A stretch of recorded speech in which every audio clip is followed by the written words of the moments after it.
Please like, subscribe and share the video.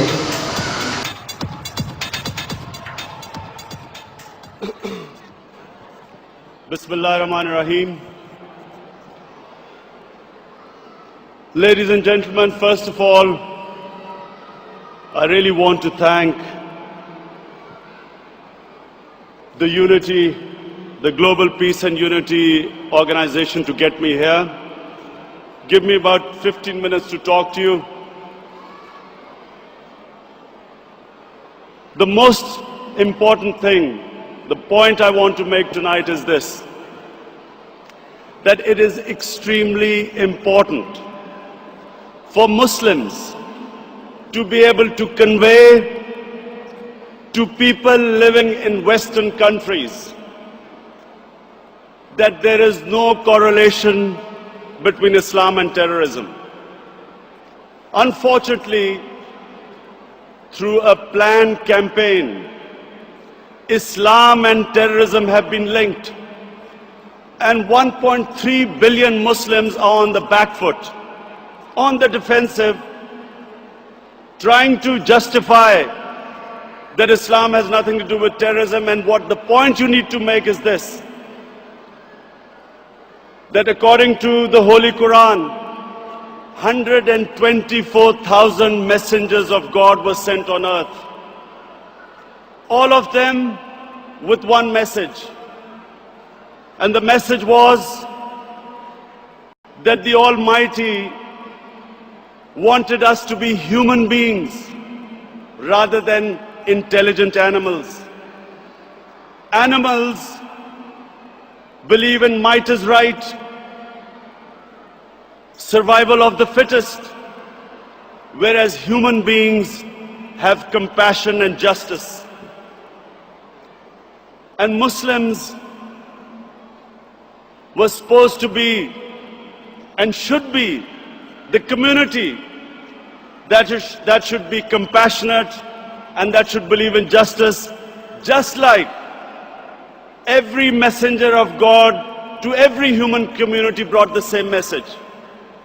So when something like 9/11 happens, we should be able to tell those people who blamed 1.3 billion people for the acts of 18 people that terrorism knows no religion.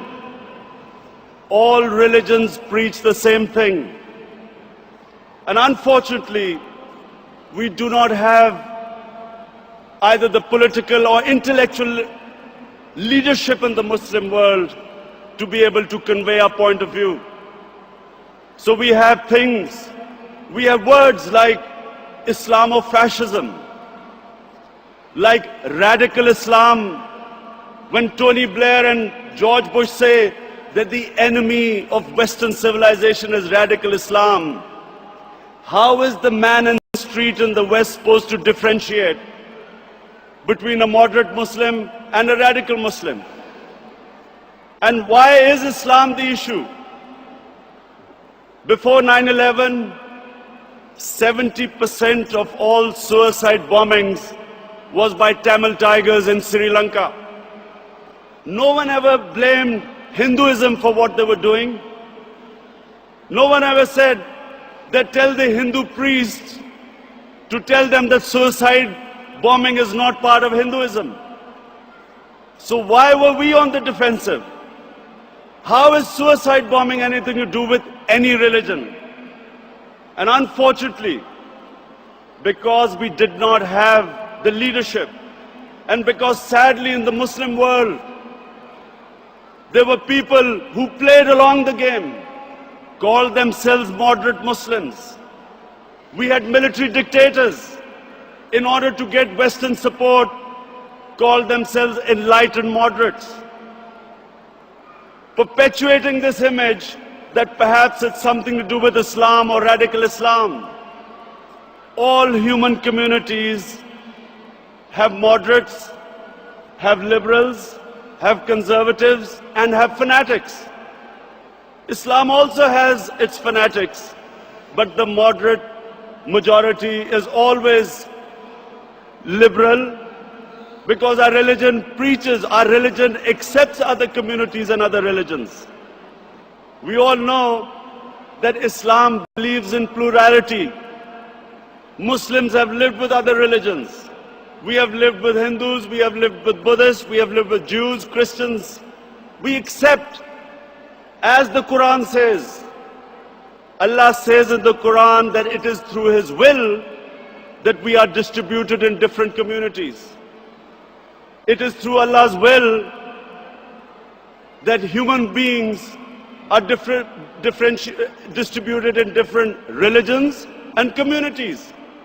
And Allah goes on to say that had He wanted, we would all become one community. And then it goes on to say, the ayat goes on to say, compete in being good human beings. So we have a religion which preaches plurality. We accept other religions. Nowhere does Allah tell us to convert everyone to one monoculture or mono-religion. And all we are asked is to be better human beings. Compete in being better human beings.